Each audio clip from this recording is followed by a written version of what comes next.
So I just wanted to go through some, let's just call it midwater schooling fish. I've done lots of ideas, and you'll have different opinions than I do, and so Right. it makes sense. Let's try it out. If you guys like it, let us know. If you hate it, let us know, and Dean doesn't get to do it anymore. Don't hate it. So my first one is silver tip tetras. Cool thing about these, I mean, if you look at these, you're going to see some different colors in here. The darker ones have probably been here longer. Yeah. They've been in the store longer, so they've become more accustomed to the lighting, the tank and everything. But these things just school together. So nice. They're flashy. The tips of the tails and the fins have that white on them. Mm-hmm. I think I first kept these when I was probably 15, maybe 16 years old. They had fish back then? They did have fish back then. Okay. Yeah, not just fish that we ate. So a serious question though, was the selection close to what it is now when you were 15 or 16? No. Okay. And it changed a lot. And I don't want to say it changed seasonally, but if I look back on it now, that's what it would seem like. Maybe more wild caught. Maybe, well, I think everything was pretty much wild caught. Yeah. So we'll give a little shout out to the neon tetras, but you know. You were telling me today you used to buy those 10 for $1. That, exactly. Crazy. The stores would have them on sale just to pull us in. Yeah. 10 for $1, and cardinals would be 5 for $1. Double the Wow. price, right? But they would be tiny. They would be really tiny, and I think those were probably some of the first farm raised. Okay. Way back when, and you'd have a high mortality rate. So silver tips, I like them. I like them for that ability to school together. They just come together. Eventually, they will all become this more golden color. Yeah. Another one that I like over here. Ooh, look at this Sultan Pleco. He's out for once. He's nice, isn't he? Yeah. Yeah. And these are more new to the hobby, is the green neons. Mm-hmm. Now, a little bit different than your normal neon tetra because they're so much brighter on the top. It doesn't come through on camera nearly as well, but it is really iridescent. Mm-hmm. Yeah, and they're very cool. Another midwater swimmer. They will end up about 1.5 inches long when fully grown. I have no problem with people buying smaller fish and growing them up. I think that's part of the experience. So I believe that has some value in the hobby of not selling every fish fully grown. yeah. So green neons, great community fish. Don't bother other fish. They school together. What would you feed them? At this size, I would feed them frozen cyclops. Mm-hmm. Your little shaker of food. Oh, like the fry food. The fry food I like, and any crumbled flake. I would even, in my case, I'm hatching brine shrimp every day. So I always have a little bit extra. I would just dump it in there. Keep their color up. The krill flake would probably really intensify the red. Yeah. So, but you're gonna have to crumble it a little bit. So, but that's the benefit of flake food. It's every size. Crumbles really easy, right? Mm-hmm. Another midwater swimmer that I really like is up here.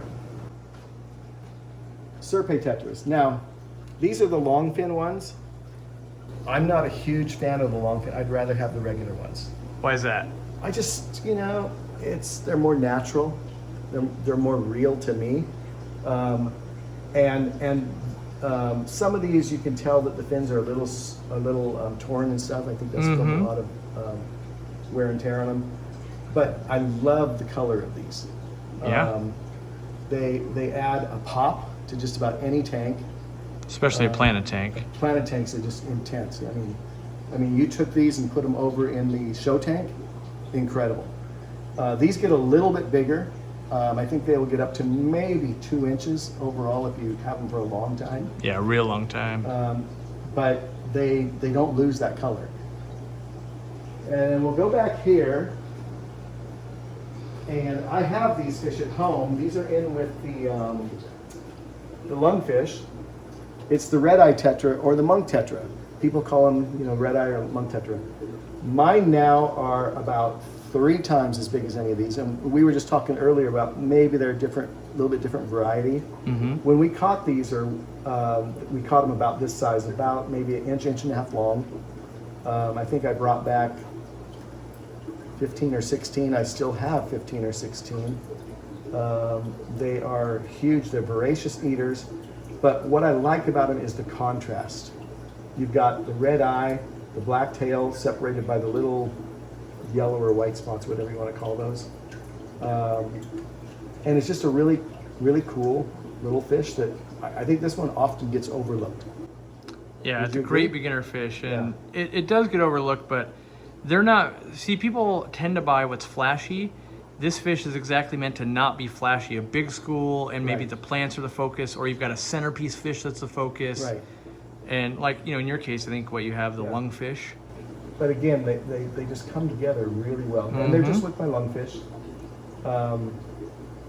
Which hopefully we have some video of that. Yeah. I just love how they school together. And they're a cheaper fish and really robust. That's a little bit, and yeah, exactly. Not quite. I mean, you go back to the green neons; these will probably be more of a beginner fish. Yeah. Not the green neons are super hard, but these, you can give these to a 6-year-old and they'll have success with them. Yes. Yeah. Yep. Then I want to go for. I think he's over here. Now, there's actually kind of 2 varieties of these. The RASBORAs. In these cases, these are the RASBORA hets. We also have the pork chop RASBORAs. They are so similar, and I'm not going to differentiate between the 2 because I like them both. But another really good schooling fish that adds a pop of color. In this case, it's orange and it's contrasted with the black, with the gold line. Hey, look. There's one of those plecos I brought in. Oh no, it hid from you. Oh, look at. Yeah, there you go. Aren't those cute little buggers? Dean breeds those. I breed those. Come and get them. Yeah. But anyway, so the RASBORAs, let's go look at the hets, or the pork chop ones to see the difference. So the pork chop ones here, a little bit different. Different like triangle pattern for that. Yep. I guess. It looks like a pork chop. That's why I call it a pork chop. That's why they call it a pork chop. Really nice little powder blue grammies in here, by the way. And you know, we probably should name one other back here. That's a nice. The honorable mention. Well, I wouldn't call anything honorable, but you know, a really good mention is these cherry barbs. Again, it's another fish that's sometimes overlooked because people hear that name barb. Right, yeah. Right? And that kind of scares some people off. But these will get a little bit bigger, but look at the color. You know, how could you not enjoy some of those? I would tend to put these with a little bit bigger dwarf cichlids. I would not put them with angelfish. They might attack the fins a little bit. But, you know, bigger dwarf cichlids, even crabinzas, stuff like that, I think they do fine with. Have you ever spawned cherry barbs? I have, but not this color of cherry barb. Yeah? Because back in the day, they weren't quite as cherry as this. And I think part of that, I mean, we know that Greg Sage has worked with these a lot. I think he did Odessa. Odessa Ones, yeah. But these have been Which actually, those Odessa barbs behind you right are here. from his line. From a different his breeder line. locally is working with them, but these are more intense lined Odessa. So these are the ones that we're referencing, actually. Yeah. So, but again, even these are often overlooked a little bit in the hobby. But I think what has happened over time is the red has intensified. Yeah, people have been trying to make them better. Make them better red, make more red. Same with these guys. The cherry barbs are redder now than they were. But I have spawned these on marbles on the bottom of the tank. Yep. And you take the parents out after they spawn and hatch the babies out. A few of the other, I've spawned the RASBORAs also that I named. The green neons I've not even tried. And I have tried the silver tips, but I've never successfully gone from eggs to fry. I see. So the fact that you raise RASBORAs and BARBs and other TETRAs.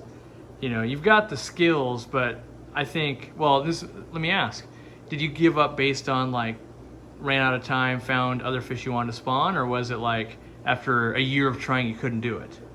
Most of the time it's because I found other fish I wanted to spawn, and a lot of the time, like in the case of the RASBORAs, I spawned them totally by accident. I mean, in fact, I didn't actually set them up to spawn.